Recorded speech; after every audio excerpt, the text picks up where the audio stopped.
John Wayne truly hated him. More than anyone.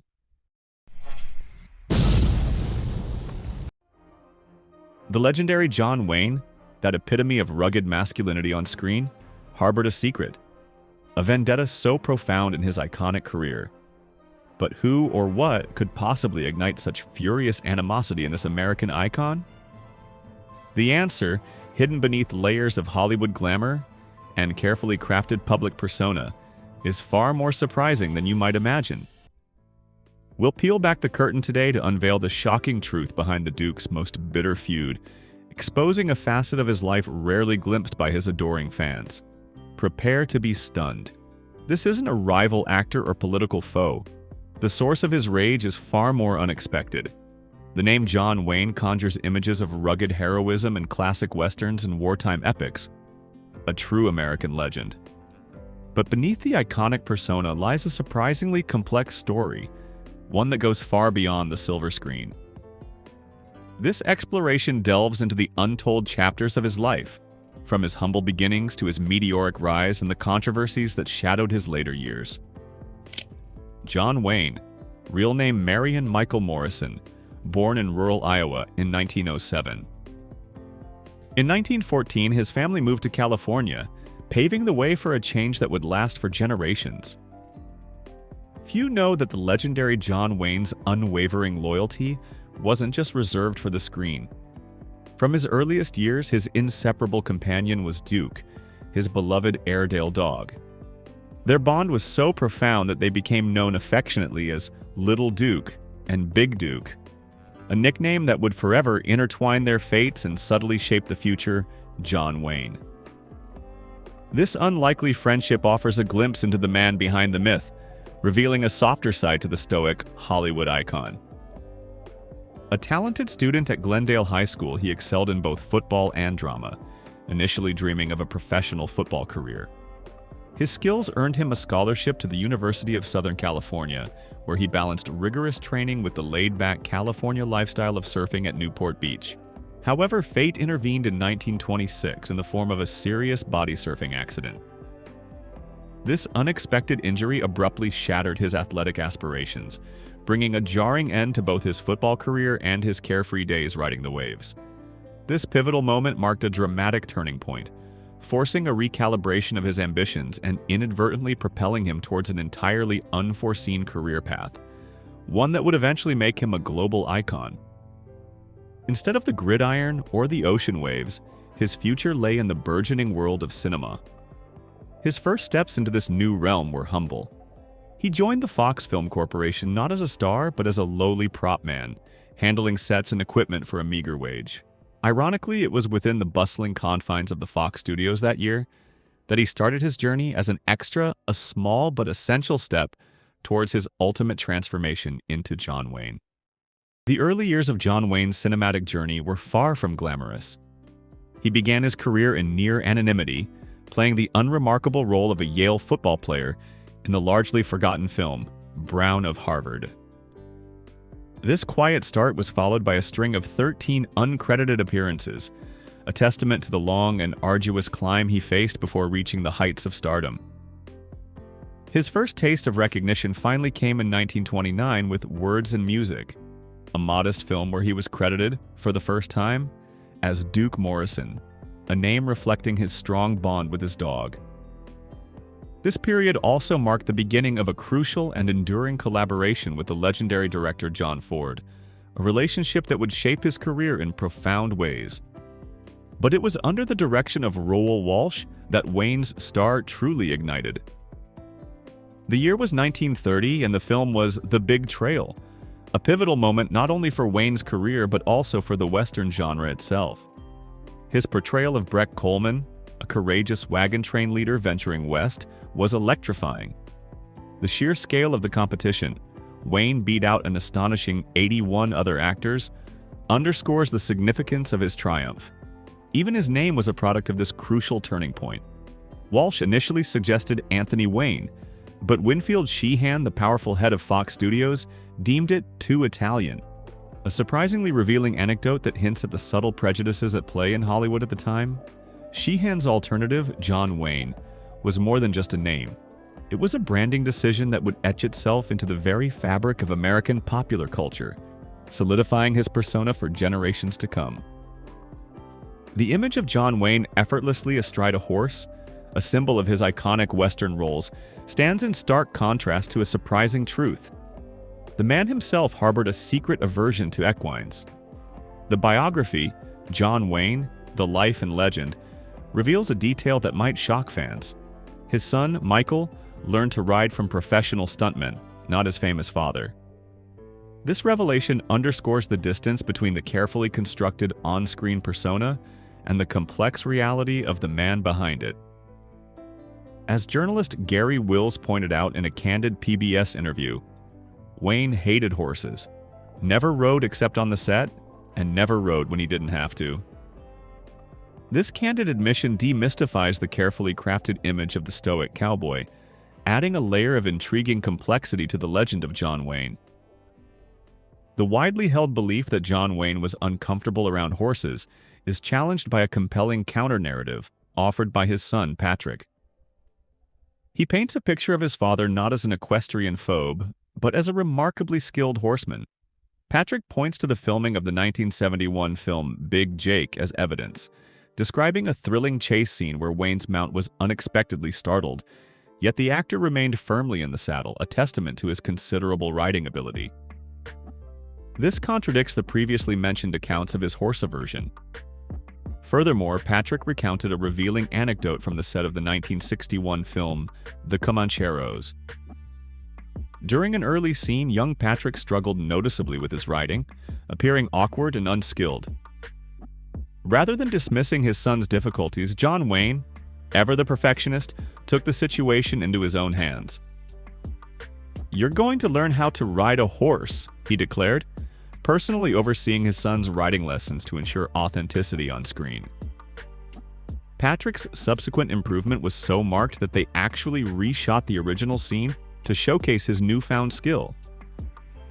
This story not only underscores Wayne's equestrian expertise, but also reveals a deeper commitment to on-screen realism, a dedication that extended beyond his own performance to include the skill of his colleagues and family. The iconic John Wayne, who embodied rugged masculinity on screen, harbored a surprising secret: a quiet shyness and a certain clumsiness around women in his personal life.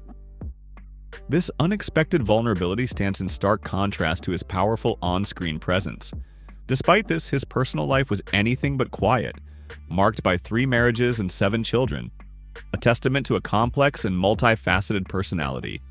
His first marriage to Josephine in 1933 produced 4 children, laying the foundation for a family life that would eventually span decades. However, this seemingly solid union ultimately crumbled by 1943, fueled by rumors of an affair with the captivating Marlene Dietrich, his co-star in 7 Sinners, The Spoilers, and Pittsburgh. The details of this rumored liaison are often recounted by biographers, frequently highlighting Dietrich's assertiveness. The oft-repeated anecdote describes her demanding of her agent, "Daddy, get me that," in reference to Wayne.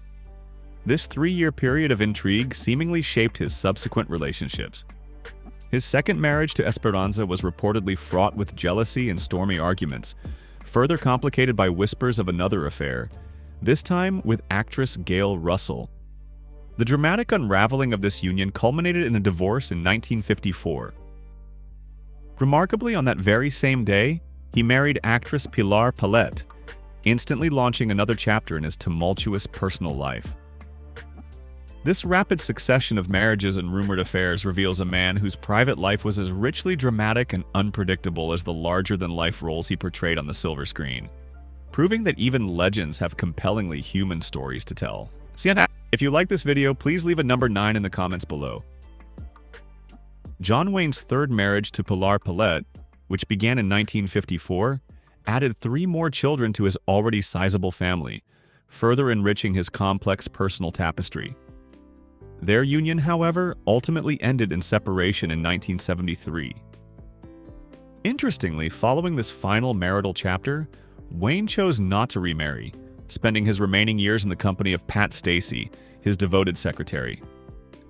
This suggests a shift in his priorities, prioritizing companionship over formal commitment in his later life. The years of World War II, 1940-1945, saw Wayne cast in 7 war films, solidifying his image as a patriotic figure. However, while he registered for military service, he received a 3A deferment, citing family dependency. This official documentation reveals that he was the sole provider for his family, a responsibility that prevented him from actively participating in the war effort, despite the numerous on-screen portrayals of wartime heroism. His strategy of securing a few more film roles before potential service suggests a calculated approach to maintaining his Hollywood career, a strategic decision that highlights the fascinating conflict between his carefully cultivated public image and the realities of his personal life. Ultimately, he never served in the war, a fact that adds a layer of complexity to his carefully crafted persona of a patriotic American hero. The year 1942 saw a significant change to the Selective Service Act, granting deferments to all married men, a provision that directly benefited John Wayne. This exemption, however, reportedly caused friction between Wayne and his close friend and frequent collaborator, director John Ford. During the filming of They Were Expendable in 1945, Ford's frustration boiled over into a pointed critique on set. "Duke, can't you manage a salute that at least looks like you've been in the service?" This seemingly innocuous comment ignited a fiery response from Wayne, who, unusually for his even-tempered demeanor, stormed off the set in a fit of anger. Wayne's steadfast belief that his continued presence in Hollywood was a more effective contribution to the war effort than serving overseas is a revealing aspect of his character. In a later conversation with Ford's grandson, Dan, Wayne explained his rationale. "I felt it would be a waste of time to spend 2 years picking up cigarette butts. I thought I could do more for the war effort by staying in Hollywood." This candid admission reveals a pragmatic and perhaps self-serving justification for his decision to remain in Hollywood during wartime, offering another facet to his complex wartime legacy. Despite the controversies surrounding his wartime deferment, evidence suggests Wayne did actively seek opportunities to contribute to the war effort. Newly discovered documents in the National Archives reveal he formally applied to join the Office of Strategic Services, OSS. This previously less-known detail adds another layer to the narrative, challenging the simplistic portrayal of his actions during the war years. The 2015 film Trumbo subtly highlighted this complexity through a poignant exchange between characters. "Where did you serve again? You trying to say something?" "No, Duke, he wasn't." This fictional dialogue masterfully encapsulates the enduring and multifaceted debate surrounding John Wayne's wartime contributions, reflecting the lack of a clear-cut, singular answer. The relentless march of time caught up even to the seemingly invincible John Wayne. By 1948, at the age of 41, he began experiencing the common, yet often privately lamented reality of male pattern baldness. This led to a rather surprising stylistic choice for the silver screen icon, the adoption of a toupee. While his films showcased a consistently full head of hair, his public appearances occasionally revealed a different reality. However, he made a notable exception, and a revealing one, in his 1957 film, The Wings of Eagles, opting to appear without the hairpiece. His attitude towards the whole affair was remarkably candid and even humorous. When questioned by a reporter about the use of a toupee, his response was both self-deprecating and surprisingly forthright. "It's not phony, it's real hair. Of course it's not mine, but it's real." This unexpectedly candid admission humanizes the larger-than-life figure, offering a glimpse into a more relatable side of the Hollywood legend. The enduring fascination with Hollywood memorabilia extends even to the most unexpected items. In 2010, a toupee worn by John Wayne in the 1967 film El Dorado fetched a surprising $544 at auction, demonstrating the surprising value placed on such artifacts of cinematic history. Further illustrating this point, another of Wayne's wigs, discovered in 2013, sold for an even more significant $6,250, complete with its original canvas block. These sales underscore the enduring power of celebrity and the unexpected market for items associated with iconic figures. This fascination with Hollywood artifacts stands in stark contrast to a far more serious matter: the potentially hazardous conditions faced by Wayne during the filming of The Conqueror in 1954. The production was based in the Utah desert, a mere 100 miles from a Nevada nuclear testing site. Despite official reassurances regarding radiation fallout, the film set's Geiger counter registered alarmingly high levels of activity. The incident left Wayne deeply uneasy, prompting his suspicion that the device itself might be malfunctioning. This unsettling anecdote reveals the surprisingly dangerous realities that could be encountered even during the seemingly glamorous world of Hollywood filmmaking in the mid-20th century. The seemingly innocuous filming location of The Conqueror in 1954 held a hidden and ultimately devastating consequence. Unbeknownst to the cast and crew at the time, the fallout from nearby Nevada atomic bomb tests drifted across the Utah desert, exposing everyone on set to dangerous levels of radiation. This unforeseen exposure would later link those affected across Utah, Arizona, and Nevada to the group now known as the Downwinders, a tragic collective bound by their shared experience of radiation exposure.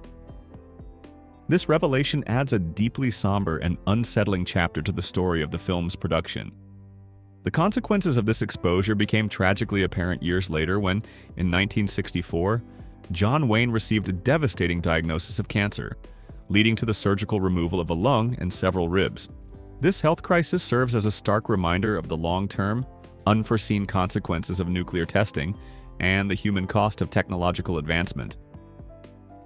On a scale of 0 to 5, how impressive do you find Robert Downey Jr.'s journey from addiction to sobriety and career resurgence?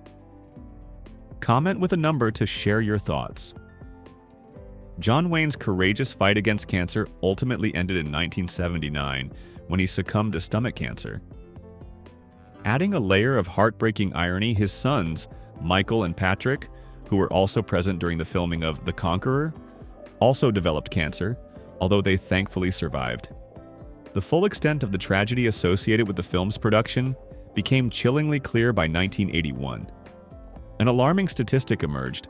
Of the 220 people involved in the making of The Conqueror, a staggering 91 had developed cancer, and 46, including Wayne himself, the film's lead actress Susan Hayward, and director Dick Powell, had tragically died.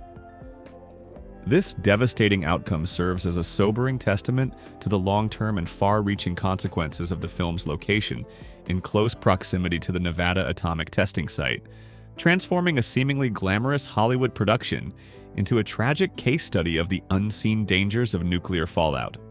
The legendary John Wayne cultivated a remarkable network of relationships within the highest echelons of American power.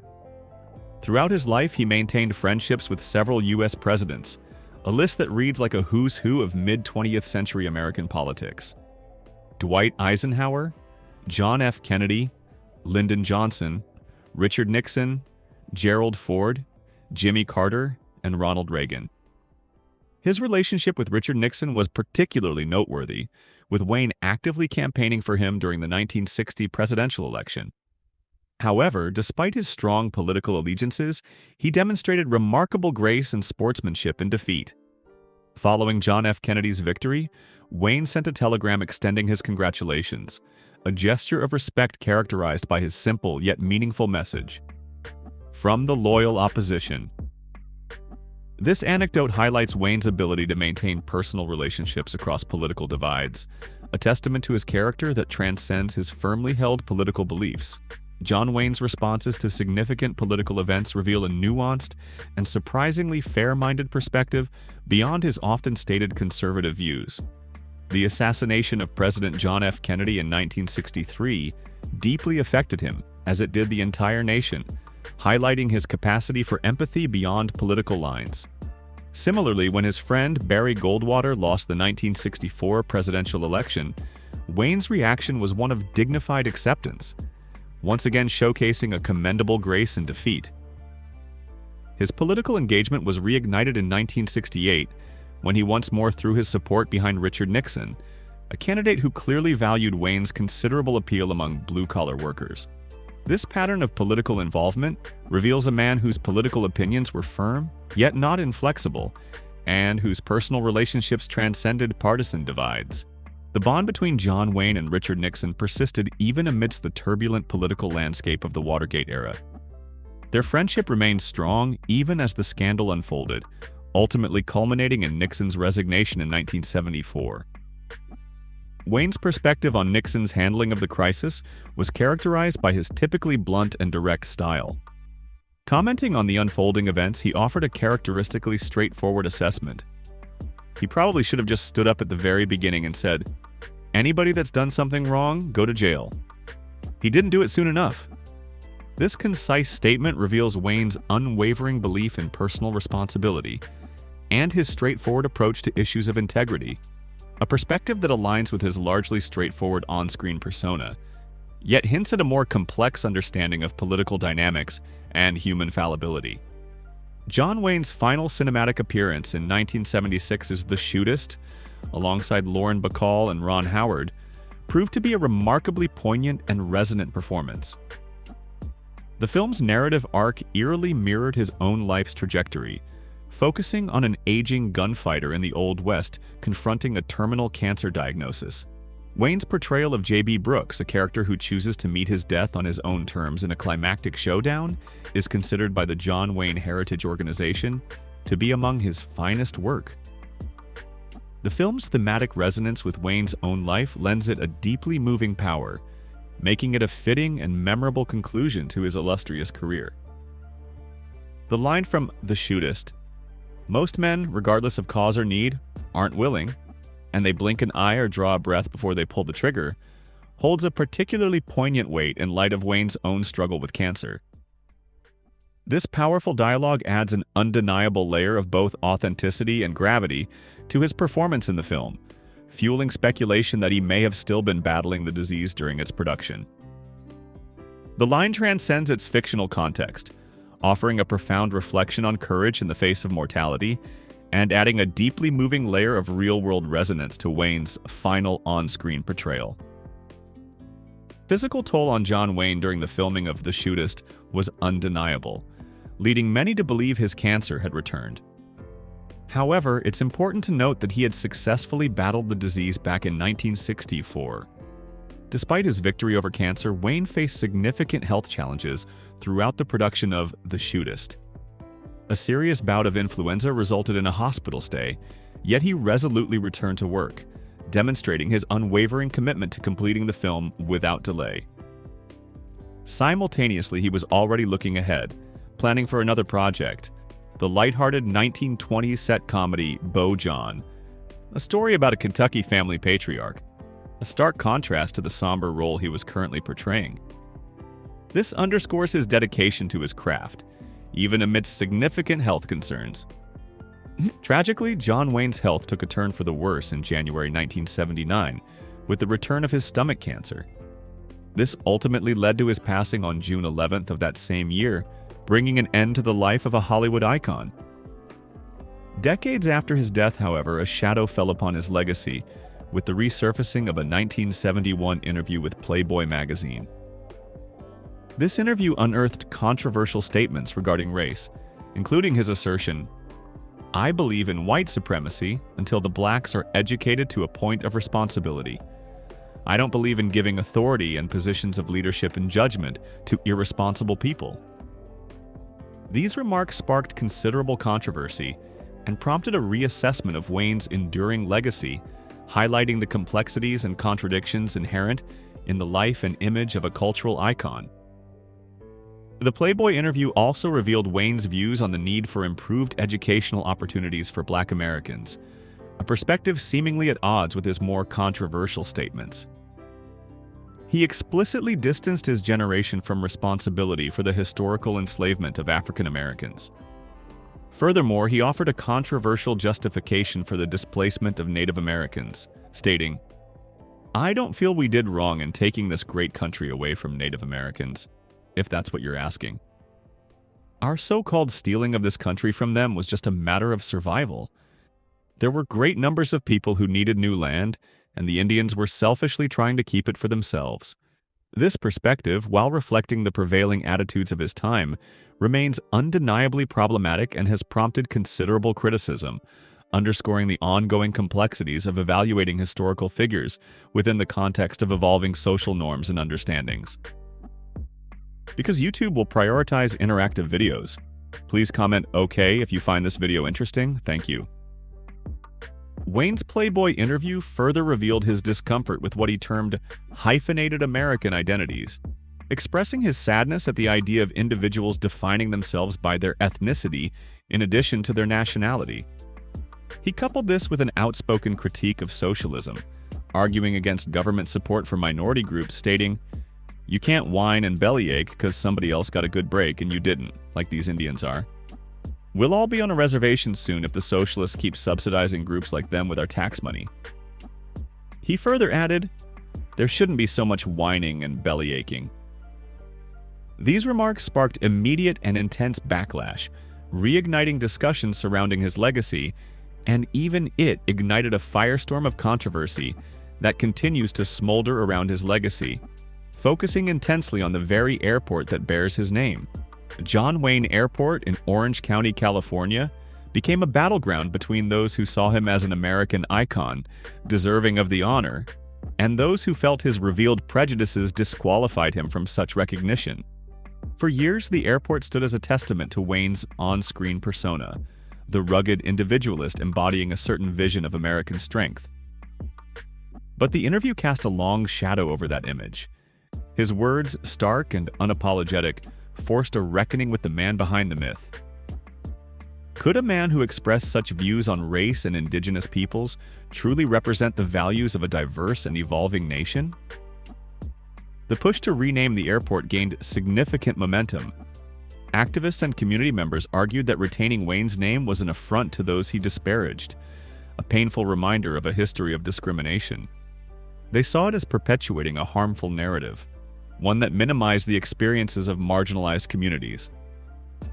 Petitions circulated, protests were organized, and the debate spilled over into local and national media. On the other side, Wayne's defenders rallied to his cause. They pointed to his contributions to American cinema, his status as a cultural icon, and his philanthropy. Some argued that judging a man by words spoken decades earlier in a different cultural context was unfair. Others dismissed the interview as an anomaly, not representative of the man they believed they knew. They saw the renaming effort as an attempt to erase history, to unfairly tarnish the legacy of a beloved figure. The fight over John Wayne Airport became a microcosm of a larger cultural struggle, a debate about who gets to be a hero, whose stories are told, and how we grapple with the complicated legacies of those who shaped our past. While the airport retains its name for now, the controversy continues, a constant reminder of the complex and often contradictory nature of John Wayne, the man and the myth. In concluding our examination of the multifaceted life of John Wayne, both his on-screen persona and his off-screen reality reveal a figure of remarkable complexity. From his indelible portrayals of rugged heroes in westerns and war films to the controversies sparked by his personal views and the profound impact of his health struggles, John Wayne's life journey offers a rich tapestry of experiences. His story ultimately provides a compelling case study in resilience, a testament to his enduring strength of character, while simultaneously underscoring the lasting weight of one's actions and words throughout history. His legacy, therefore, remains a subject of ongoing discussion and interpretation, ensuring that his story continues to resonate and provoke thought for generations to come. John Wayne's life serves as a potent reminder that the true measure of character lies not in the challenges and controversies we inevitably face, but in the manner in which we choose to respond to them. His story underscores the critical importance of engaging with historical narratives and inherited perspectives, urging us to approach the past with a thoughtful and critical eye, recognizing its profound influence on the present and the ongoing evolution of societal values and understanding. This critical engagement allows for a more nuanced and responsible interpretation of history and its impact on our contemporary world. So there you have it, the untold story of John Wayne's surprising hatred. What did you think? Did this revelation change your perception of the iconic actor? Let us know in the comments below. Share your thoughts, feelings, and any stories you know about John Wayne that might shed further light on this complex and fascinating figure. Did you know about his intense dislike before watching this video? Let's continue the conversation and unravel the full story together. Your feedback helps us bring you more of what you love. Don't forget to like and subscribe for more untold stories from us. Thanks for watching, and we'll see you in the next video.